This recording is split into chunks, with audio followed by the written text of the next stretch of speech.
Hello and welcome to Annie's Short Stories. I hope you enjoy this story. I'm going to try and upload a new story each day.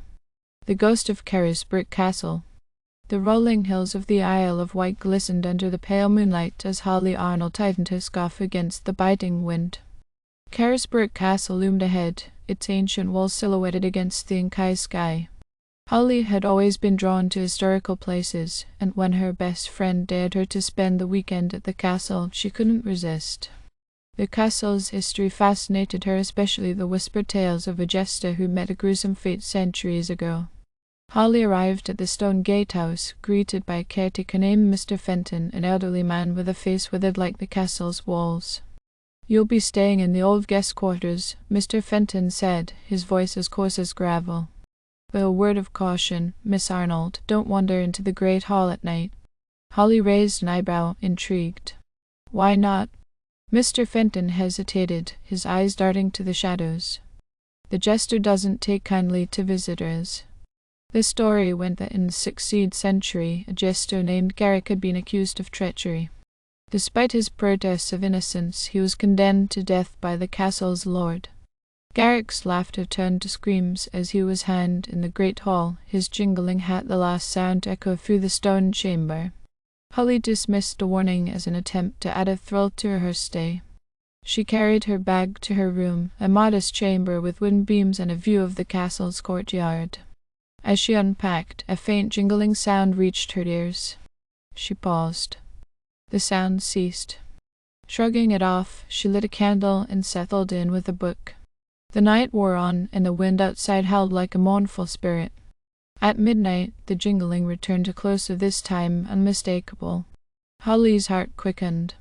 She grabbed her flashlight and followed the sound down the winding corridors. The castle felt alive, the shadows shifting with her every step. The great hall loomed ahead, its heavy oak doors slightly ajar. Holly pushed them open, revealing a cavernous room bathed in moonlight. At its center stood a crumbling stone platform, the gallows. A figure emerged from the shadows, clad in a tattered jester's outfit. Garrick's face was pale, his eyes hollow, and his hat's bells jingled with each step.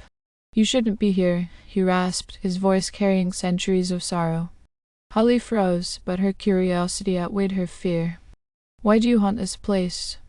Garrick tilted his head, his bells tinkling. "I was betrayed by those I served. Justice eludes me, and so I remain." Holly noticed something glinting in his spectral hand, a gold medallion engraved with a family crest. "What is that?" she asked. "The key to my freedom," Garrick said. "Return it to the crypt of my betrayer, and I may find peace." Determined, Holly nodded. "I'll do it." The air grew colder as Garrick vanished, leaving the medallion on the gallows. Holly picked it up, its weight unnaturally heavy for its size. The crypt lay beneath the castle, accessible through a hidden staircase. Armed with her flashlight and a resolve to end Garrick's torment, Holly descended into the darkness. The crypt smelled of damp earth and decay. At its center stood an ornate sarcophagus. As Holly approached, the medallion grew searingly hot. She placed it on the lid, and the ground trembled. A deafening screech filled the air as a ghostly figure erupted from the sarcophagus. It was the castle's long-dead lord, his face twisted with rage. "You dare disturb me?" he roared. Holly stumbled backward, but Garrick's voice echoed in the crypt. He must face his crimes. Summoning her courage, Holly confronted the spectral lord. "You condemned an innocent man. It's time you paid for it." The lord lunged at her, but a barrier of light erupted from the medallion, forcing him back. Garrick appeared, his form glowing with newfound strength. "You have no power here," Garrick declared, his voice filled with triumph. With a final wail, the lord's spirit dissolved into nothingness. The crypt fell silent, and Garrick turned to Holly, his expression softening. "Thank you," he said. "You've given me what I've sought for centuries." As dawn broke over the Isle of Wight, Holly emerged from the castle, the weight of the medallion and the jester's sorrow lifted. The castle's haunting was over, but the memory of Garrick's laughter lingered, a reminder of the cost of injustice and the power of redemption. Holly smiled as she walked away, knowing she had played her part in freeing a soul bound by tragedy. The morning sunlight bathed Carisbrooke Castle in warmth, its austere walls seeming less foreboding. Holly felt an odd mix of exhaustion and exhilaration as she crossed the castle's threshold, her bag slung over her shoulder. Mr. Fenton was waiting near the gatehouse, his usual stoicism replaced by a look of quiet curiosity. "You've seen him, haven't you?" he asked. Holly nodded. "Garrick is free now." The old man chuckled dryly, shaking his head. "It's never truly quiet here. There are others, you know." Holly raised an eyebrow, intrigued but too drained to ask for details. "Well, Garrick's story is done." As she stepped onto the winding path leading back to the village, a faint jingling sound reached her ears once more. She froze, glancing back at the castle.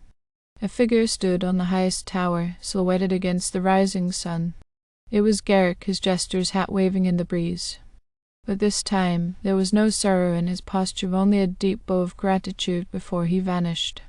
Holly smiled, her footsteps lighter as she continued her journey. Yet the weight of the experience lingered. What other stories did Carisbrooke hold?